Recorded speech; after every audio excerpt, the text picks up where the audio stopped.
तेरा धर्म सदा का धर्म है और तेरी व्यवस्था सत्य है। भजन संहिता 119, 142। ये आज का दिन था। दोस्तों, मैं हूँ पैट्रिक और आप देख रहे हैं जीवन पवित्र यूट्यूब चैनल। तो चलिए चलते हैं एक नया एपिसोड की तरफ। यहोवा ने मूसा से कहा, इस्राएलियों को आज्ञा दे कि वे सब कोढ़ियों को और जितनों के प्रमेह हो और जितने लोथ के कारण अशुद्ध हो, उन सबों को छावनी से निकाल दे। ऐसों को चाहे पुरुष हो चाहे स्त्री छावनी से निकाल कर बाहर कर दे। कहीं ऐसा ना हो कि तुम्हारी छावनी, जिसके बीच में निवास करता हूँ, उनके कारण अशुद्ध हो जाए। और इस्राएलियों ने वैसा ही किया, अर्थात ऐसे लोगों को छावनी से निकालकर बाहर कर दिया, जैसा यहोवा ने मूसा से कहा था। इस्राएलियों ने वैसा ही किया। फिर यहोवा ने मूसा से कहा, इस्राएलियों से कह कि जब कोई पुरुष व स्त्री ऐसा कोई पाप करके जो लोग किया करते हैं यहोवा को विश्वासघात करे और वह प्राणी दोषी हो, तब वह अपना किया हुआ पाप मान ले और पूरे मूल में 5वां अंश बढ़ाकर अपने दोष के बदले में उसी को दे जिसके विषय दोषी हुआ हो। परंतु यदि उस मनुष्य का कोई कुटुंबी न हो जिसे दोष का बदला भर दिया जाए, तो उस दोष का जो बदला यहोवा को भर दिया जाए वह याजक का हो, और वह उस प्रायश्चित वाले मेढ़े से अधिक हो जिससे उसके लिए प्रायश्चित किया जाए। और जितनी पवित्र की हुई वस्तुएं इस्राएली उठाए हुई भेद करके याजक के पास लाए, वे उसी की हो। सब मनुष्यों की पवित्र की हुई वस्तुएं उसी की ठहरे, कोई जो कुछ याजक को दे वह उसका ठहरे। फिर यहोवा ने मूसा से कहा, इस्राएलियों से कह कि यदि किसी मनुष्य की स्त्री कुचल चलकर उसका विश्वासघात करे और कोई पुरुष उसके साथ कुकर्म करे, परंतु ये बात उसके पति से छिपी हो और खुली न हो, और वह अशुद्ध हो गई, परंतु न तो उसके विरुद्ध कोई साक्षी हो और न कुकर्म करते पकड़ी गई हो, और उसके पति के मन में जलन उत्पन्न हो, अर्थात वह अपने स्त्री पर जलने लगे और वह अशुद्ध हुई हो, वह उसके मन में जलन उत्पन्न हो, अर्थात वह अपनी स्त्री पर जलने लगे परंतु वह अशुद्ध न हुई हो, तो वह पुरुष अपनी स्त्री को याजक के पास ले जाए और उसके लिए ऐपा का 10वां अंश जव का मैदा चढ़ावा करके ले आए, परंतु उस पर तेल न डाले न लोबान रखे, क्योंकि वह जलन वाला और स्मरण दिलाने वाला, अर्थात अधर्म का स्मरण कराने वाला अन्नबलि होगा। तब याजक उस स्त्री को समीप ले जाकर यहोवा के सामने खड़ी करे, और याजक मिट्टी के पात्र में पवित्र जल ले और निवास स्थान की भूमि पर की धूलि में से कुछ लेकर उस जल में डाल दे।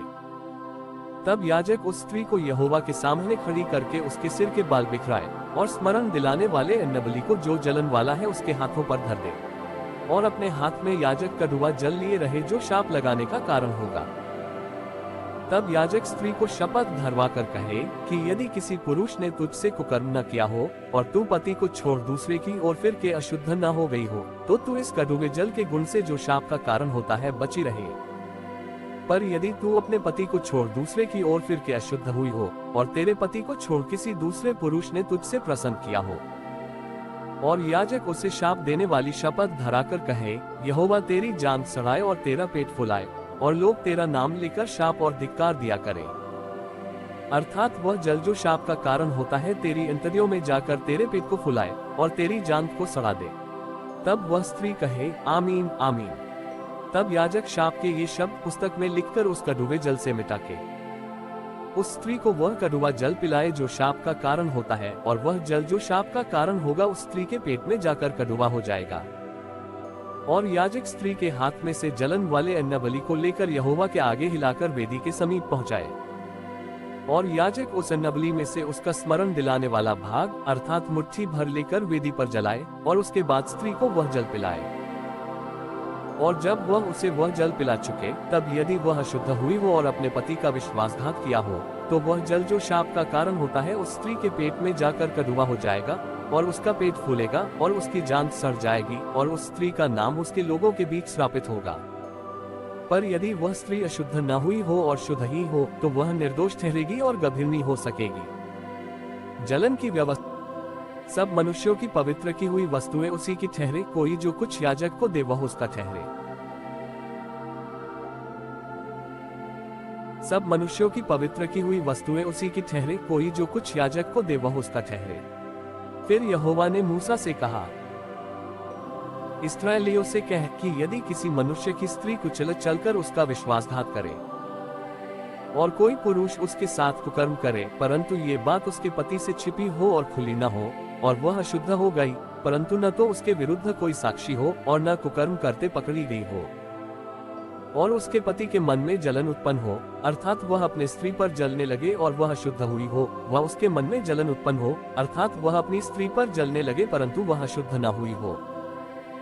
तो वह पुरुष अपनी स्त्री को याजक के पास ले जाए और उसके लिए ऐपा का 10वां अंश जव का मैदा चढ़ावा करके ले आए, परंतु उस पर तेल न डाले न लोबान रखे, क्योंकि वह जलन वाला और स्मरण दिलाने वाला अर्थात अधर्म का स्मरण कराने वाला अन्नबलि होगा।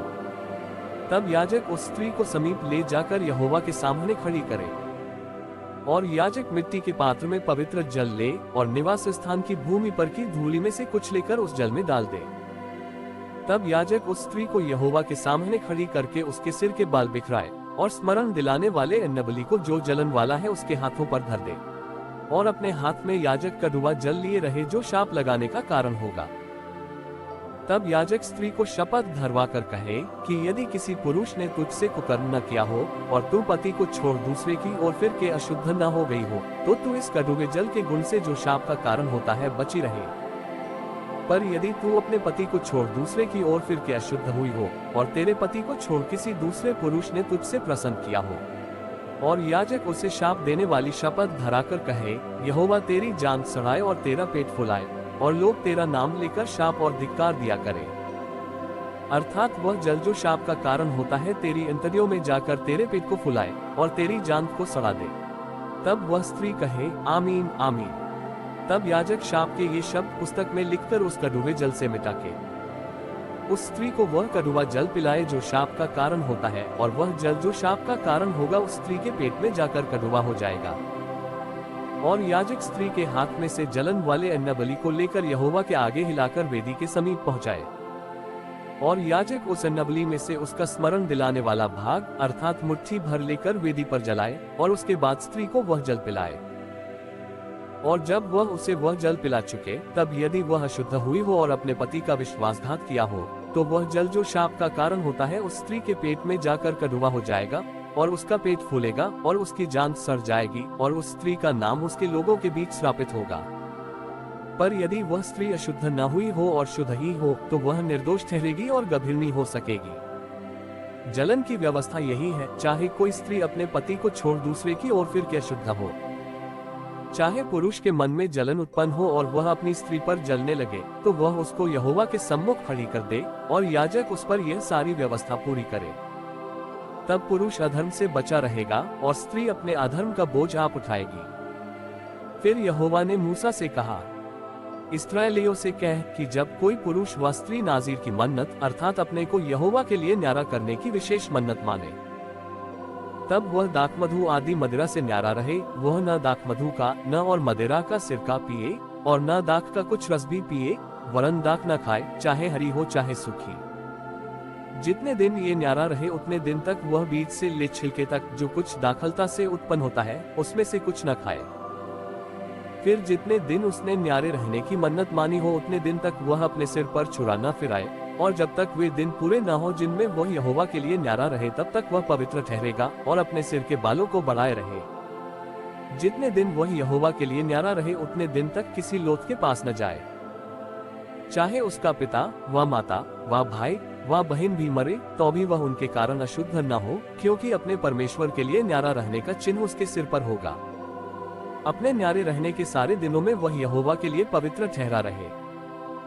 और यदि कोई उसके पास अचानक मर जाए और उसके न्यारे रहने का जो चिन्ह उसके सिर पर होगा वह शुद्ध हो जाए, तो वह शुद्ध होने के दिन अर्थात 7वें दिन अपने सिर मुड़ाए,